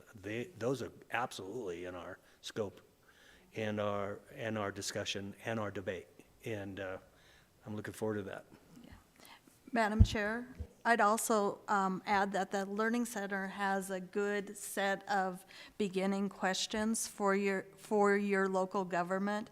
And one of those questions was exactly what Dan said. What would you, if you could change something about our charter or the way the government is run, what would you change? And there's also a very good explanation of what we can, what is in our purview and what isn't. Because ordinance aren't, planning's done by state law, taxation state law.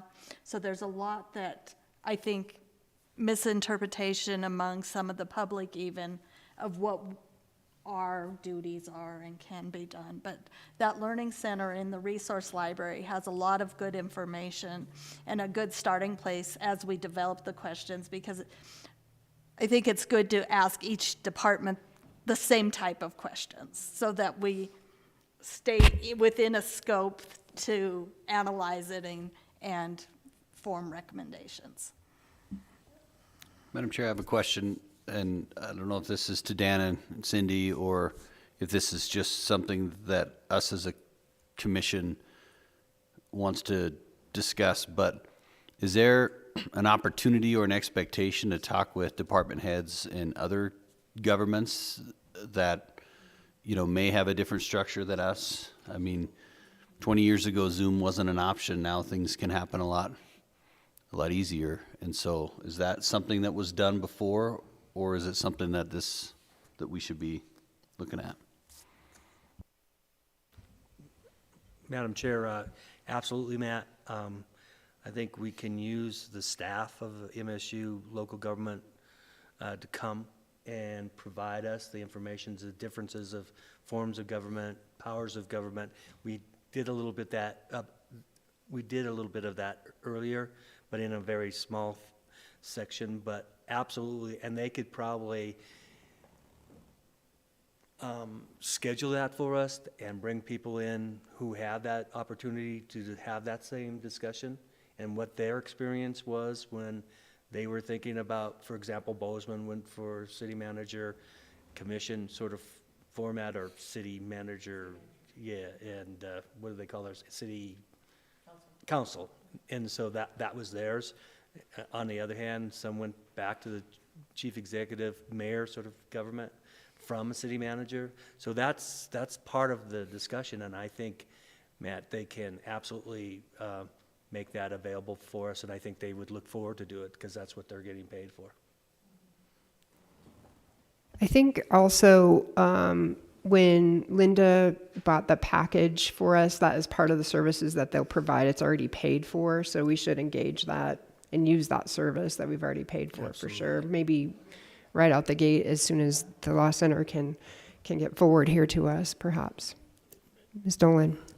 Thank you, Madam Chair. I would also say that I think it is incumbent upon us to have that explanation and that drilling down of the different possible county governments. And I would hope that our study commission this year can say to folks, come to that meeting and learn about it, because when it was brought up while I was on the Council of Commissioners, it was immediately, and not to say this is not going to happen again, but immediately it was attacked by members of the community as something that was a terrible idea and awful, and stop it in its tracks. Don't change it, don't change anything, but this is what this opportunity is for, is to look at possible changes and have that discussion. And I'd hate to see it torpedoed by a group of people in Butte-Silver Bow that may or may not like it, to say, hey, this is what this is for, and we need that discussion, not for it to be derailed before we even discuss. Just a thought. Madam Chair, and I think as we develop our timeline, as Matt said, we can actually schedule those things of what type of governments, what powers of governments, what forms of governments as a presentation to us. I think that would make I would like to do that first, to have kind of a learning curve for all of us. I certainly could use it. And then from there, bring in departments if you feel that's going to be appropriate or if that's going to be helpful. But I think that's the timeline. And I'm, from my perspective, trying to do a timeline tonight is, I don't think that's going to be able, we're going to be able to do that. We're going to have to take the calendar and move backwards.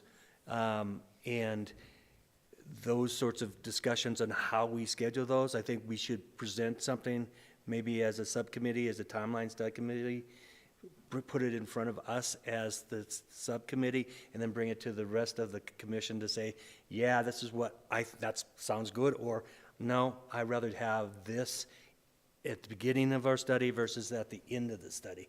But to try to do that with 9 people, I think it's going to be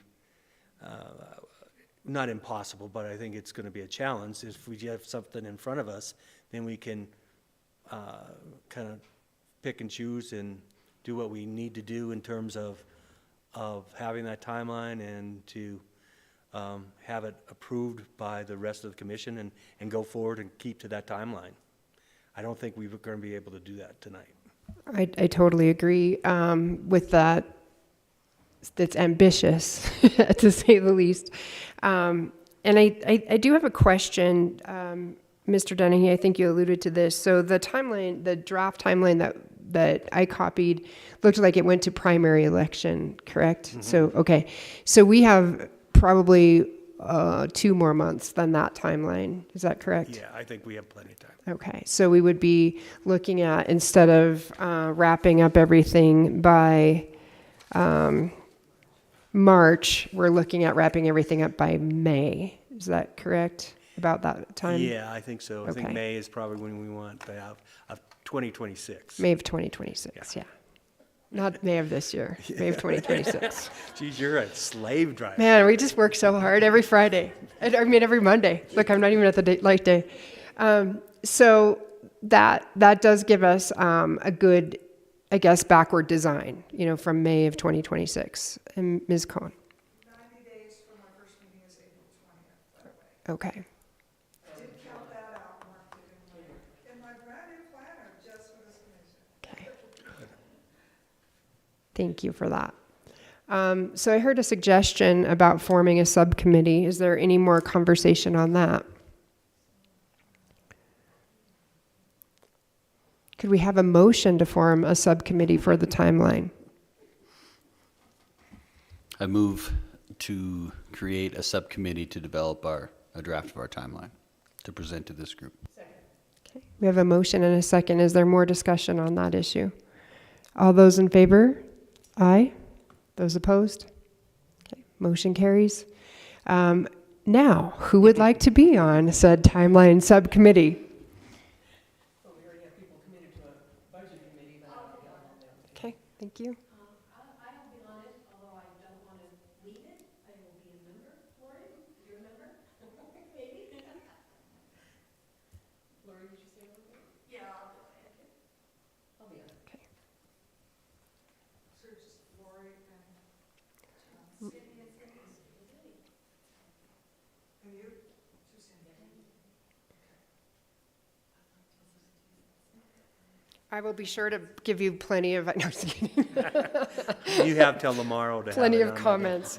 All right, excellent. So that takes us through timeline. We're through part 4. Yes. Thank you. I don't want this thought to leave my head because it won't be that, I won't remember. But we still need a list of everyone's name and email addresses and contact information of our extended. Yes, I would love to have that. I got your emails. Okay, but I I mean, don't know if I yes. didn't get an email from you yet. Did you send me a return email? Yeah. Did you? Okay. Just You a might list. be up there now. Then you check. Been over there 3 times. Do you know how to get into your town email? No. That's That's what they were trying to do. We were having issues. Okay. Somebody. Do you have, okay, can I send them a personal email? Yeah, send it to my personal email. Okay. And if I could, Give it to me afterwards? Could you send us a list though online if you can send it electronically? Yeah. Because I don't have everybody's phone numbers either, so. yeah, if you have a link I can get to, it'd be great.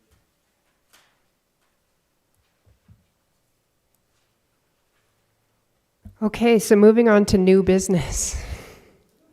Kim, you had an item of new business for us that's included with our notes here, the volunteer log sheet. Yes, thank you. I have no idea where this is. Yes. This is a volunteer commission. You are covered by workers' comp. And I think that means coming and going. So I think that includes your travel. I'll have to ask Cinda about that.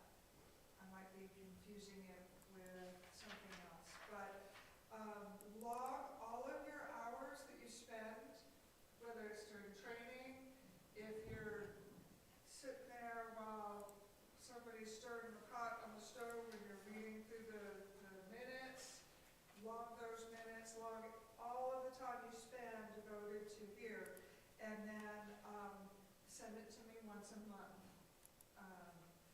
So I'll need your January times, you can just estimate it, because I need to send it to Cinda.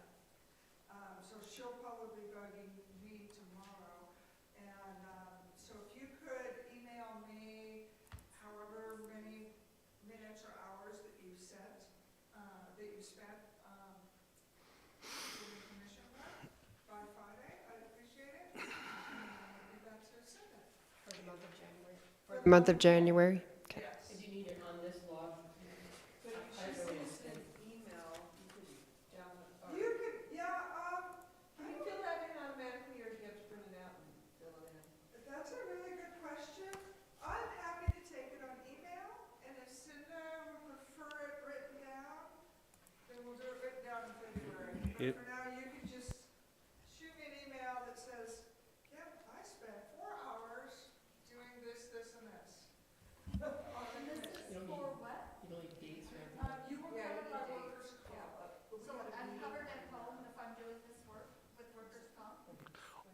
Wow, aren't you? With the RSVP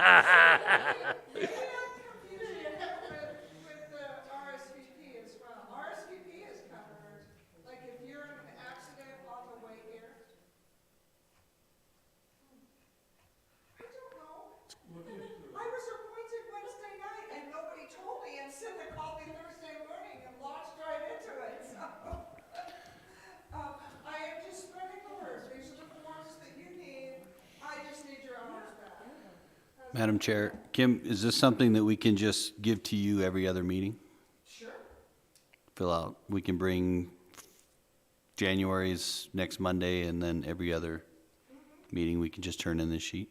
You can do that. Probably, if you're gonna do that, I want you to write it down on the little form, which I also emailed you as well. Yes, I emailed you a copy of that, with your name on it, everything, otherwise. Can you clarify, like, I'm having a hard time understanding this. I And have if it too. affects our retirement, because it is a volunteer board being, versus being an employee. If you are injured on your way here, because you're conducting business for the county, if you're in a car accident on your way home tonight, you will be covered by workers' comp. Yeah, what does it do to my retirement? I guess it would be I the don't know. other. That I think is beyond, why would that affect your retirement? Yeah, but I don't want it to put me back as an employee of Butte-Silver. None of us want that. Yeah, so I'm not understanding quite. I It's need just to because belabor the point volunteers. that Well, could we ask Cinda. Cinda what the logic is having the volunteer log? If it's just more of being covered by workman's comp while we're traveling here, or to or if we have to go somewhere for a training? It's more to cover the county's ass than ours. Probably, but if Cinda could write that, that'd be great. But for us who were employees of Butte-Silver, we certainly don't want to be thrown into a higher tax bracket, which would take about $9 billion to do that. But anyhow, just to have her explain. Well, I get it that we're for traveling here and it's slippery out and we wreck our car, Butte-Silver. Slip on the courthouse. Oh, yeah, right. You know, if you. So just to bring us back around, you'll ask Cinda for a clarification of the volunteer hours to be recorded and the rationale for our county or former county employees who are drawing retirement, please. Okay. I will do that. Okay. So are there any other new business items from the commission? With our timeline group, one of the things I wanted to talk about tonight was a little bit about the depth and the outreach for our public. So I think as you guys start that conversation, I'll just provide information. I'll just provide you some background from my work and things that work in public outreach. And then, maybe we can have some good quality conversations at these meetings in terms of how we'd like to go about doing public outreach and doing it differently than hosting a meeting at the courthouse with all of our attendees. So I would leave that there. Is there any other... we also have in the budget, it was the IT hours and the costs. We wanted to include that. Is there any other new business? Yes, Ms. Dolan. Just a comment. I know earlier in the evening, we had a discussion about putting legal notices in the paper. I know a lot of attorneys in town publish through the Butte Weekly because it's cheaper, but not to say that, maybe we should do both, but just that a thought of how to get the word out to folks, especially with the public hearings, and that I just thought of that, meant to say that earlier. There's also a monthly newspaper as well. Maybe not public notices in, but put articles or something like that. Ms. Casey? Madam Chair, for our formal public hearings, we do have to publish in the paper of general circulation, Right. which is the Montana Standard. We can add it to those other vehicles, but we do have to publish in the Montana Standard. Yeah, it would be an add-on, correct? Okay. Moving on from new business, any old business, I think we resolved our regular day and time of the meeting. Pretty much everything up above was sort of old business. Any other things that need to be readdressed? All right, public comment.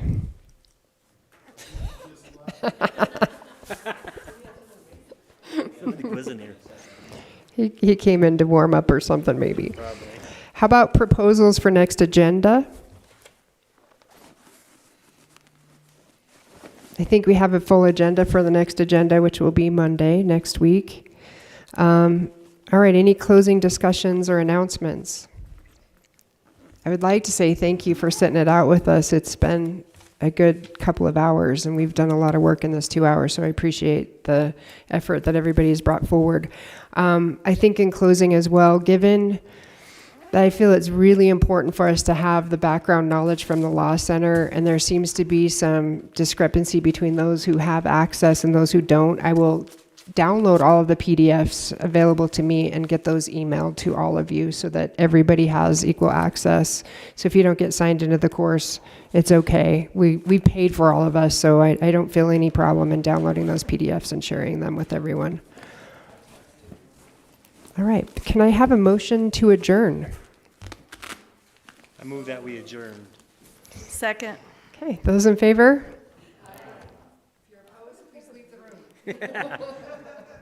Thank you so much.